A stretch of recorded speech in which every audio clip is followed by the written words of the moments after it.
Hola, seguimos analizando los pensamientos distorsionados, que como saben son creencias irracionales limitantes que hacen que saboteemos nuestras relaciones interpersonales y caigamos también en una actitud victimista o en una actitud soberbia, lo cual hace que al final terminemos teniendo comportamientos erráticos e incomprensibles, porque están más basados en nuestros temores infantiles que en toma de decisiones asertivas o en evidencia real. Y los pensamientos que vamos a analizar son tres. Tenemos las falacias de control, la falacia de justicia y por último la culpabilidad. Empecemos con las falacias de control. Yo le llamaría ilusión de control, ¿no? Porque tenemos dos posiciones cuando caemos en las falacias de control. En la primera falacia de control, nosotros pensamos, nuevamente, de manera irracional, que debemos, para ser felices, tenemos que controlar absolutamente todo lo que pasa a nuestro alrededor. Controlar lo que pasa en la familia, controlar lo que pasa en la casa, controlar lo que pasa en el trabajo, en los estudios, en mi relación de pareja, en el mundo, etcétera, etcétera, etcétera. Si yo logro controlar todo eso, voy a ser feliz. Y eso es tóxico y dañino pensar de esa manera porque es imposible controlar todas las variables que afectan al ser humano, a la persona en este caso, ¿no?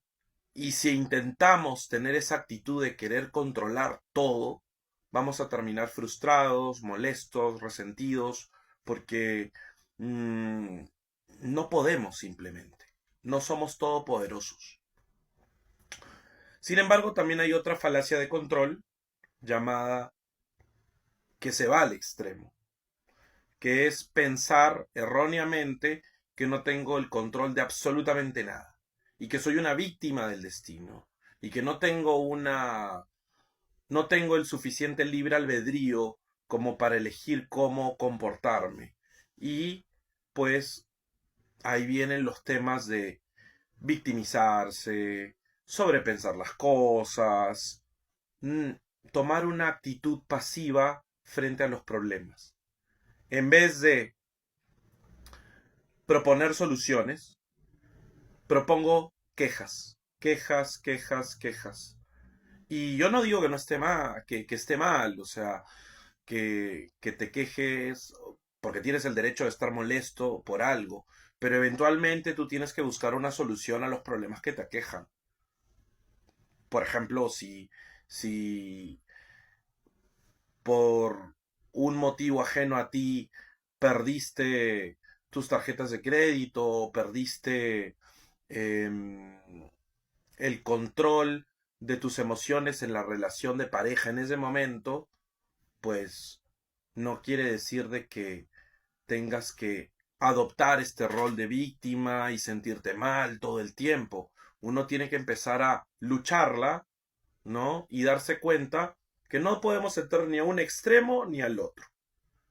Lo correcto para superar esta falacia de control, que yo lo llamaría también un argumento falso acerca de el control, porque el control es una ilusión, ya que la forma correcta de percibir esto es mm, entender de que solo podemos controlar la forma como yo reacciono a los estímulos externos.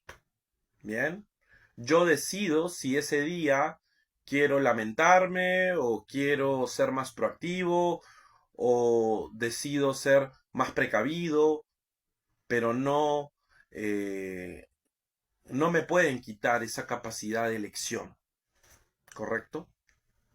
El único que se anula y se quita esa capacidad de elección es uno mismo, uno se autosabotea. Por eso es que lo correcto es, ni tenemos el control de todo, pero tampoco no tenemos el control de nada. Tenemos el control de cómo yo quiero reaccionar a lo que me está pasando. Y centrarme en los logros que he obtenido hasta el momento y de las oportunidades que tengo que aprovecharlas y tomarlas. ¿Sí? Eso en cuanto a las falacias de control. Pero también tenemos una llamada, otra falacia, la segunda, la falacia de justicia. ¿Bien? Es cuando de pronto empiezo a cuestionarme y a decir, ¿por qué me pasan estas cosas a mí?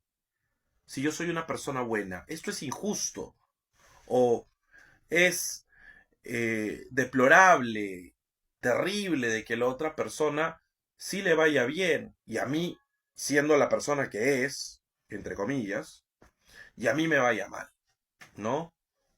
Entonces empiezo a evaluar mi comportamiento en función a lo que es justo para mí y lo que es injusto, ¿bien?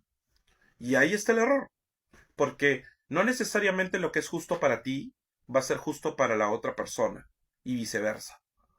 Podemos tener cosas en común, similitudes, pero evidentemente por temas de personalidad, por circunstancias de vida y otros elementos, no va a pensar igual que yo. Por ejemplo, eh, puedo tener una discrepancia con mi ser querido, a un familiar, un amigo, mi pareja, pero no puedo resentirme por esa discrepancia y pensar que injusto, porque él no piensa igual que yo. O sea, tengo que ver el otro lado, tengo que ver el lado de, bueno, yo no le puedo imponer mi forma de pensar.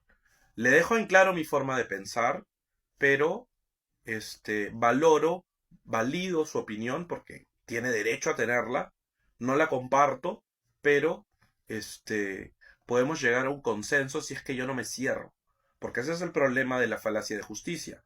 Me cierro porque solo quiero quedarme con mis actitudes y valores y me resiento con la persona. Entonces, lo más maduro para combatir la falacia de justicia es pensar de esta manera, o sea, no voy a imponer, voy a escuchar y voy a tratar de llegar a un consenso con la otra persona. Porque si yo le quiero imponer mi punto de vista, me convierto en una persona autoritaria o termino resentido porque nunca voy a llegar a un acuerdo con ella. ¿Sí? La única forma de utilizar el término justicia es en contextos legales. Por ejemplo, en relaciones humanas, lo que es justo o injusto no va. Hay algunas cosas que sí son universales, pero en general no va.